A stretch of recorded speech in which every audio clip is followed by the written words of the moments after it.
कृष्ण कथा में भगवान श्री कृष्ण के तमाम गुणों के साथ उनके प्रेम और स्नेह की भी अनेक कथाएं कही जाती हैं। जहां ब्रज की गोपियों के साथ उनका प्रेम पारलौकिक कहा जाता है, वहीं अपने मित्रों के लिए उनका समर्पण भी अद्भुत दर्शाया गया है। चाहे वह अर्जुन के साथ उनकी मित्रता हो या सुदामा के लिए उनका स्नेह, दोनों ही चरम आदर्श स्थापित करते हैं। हम सभी ने कृष्ण सुदामा की मैत्री के बारे में कथा सुनते हैं, मन भावुक हो जाता है। मित्र के लिए किसी भी हद तक जाकर उसकी मदद करना कृष्ण जैसे महानायक के लिए ही संभव है।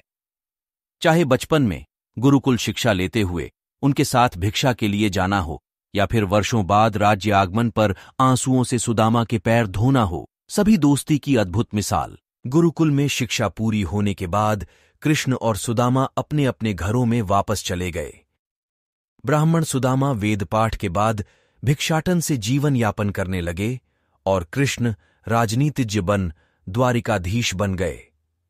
गृहस्थ जीवन में प्रवेश के बाद सुदामा बेहद विपन्नता में जीवन व्यतीत करने लगे। तब उनकी पत्नी ने कहा कि वे अपने मित्र द्वारकाधीश श्री कृष्ण से सहायता मांगे। पत्नी के जोर देने पर इच्छा के विपरीत सुदामा श्री कृष्ण से मिलने पहुंचे। जब कृष्ण को अपने मित्र के आगमन का समाचार मिला तो वे नंगे पांव दौड़कर द्वार पर उन्हें लेने आए। सुदामा की दीन अवस्था देखकर श्री कृष्ण इतने भावुक हो गए कि उनके आंसुओं के जल से ही सुदामा के चरण भूलने लगे। इसके बाद कृष्ण ने उनसे पूछा कि मित्र, तुम मेरे लिए क्या लाए हो? शर्माते हुए सुदामा ने पत्नी द्वारा दी गई चावलों की पोटली आगे कर दी। कृष्ण जी ने वह पोटली प्रसन्नता के साथ सुदामा के हाथ से ले ली और एक के बाद एक उसमें से 2 मुट्ठी चावल खा लिए।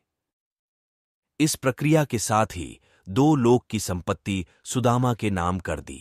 तीसरी मुट्ठी चावल खाने को तत्पर श्री कृष्ण का हाथ उनकी पटरानी रुक्मणी ने थाम लिया। सभी लोग विस्मय से रुक्मणी को देखने लगे कि आखिर उन्होंने ऐसा क्यों किया। तब रुक्मणी ने कहा, प्रभु, आपने 2 मुट्ठी में 2 लोक तो दान कर दिए हैं। अब तीसरा मत कीजिए, वरना हम सब और आपकी प्रजा कहां जाएंगे।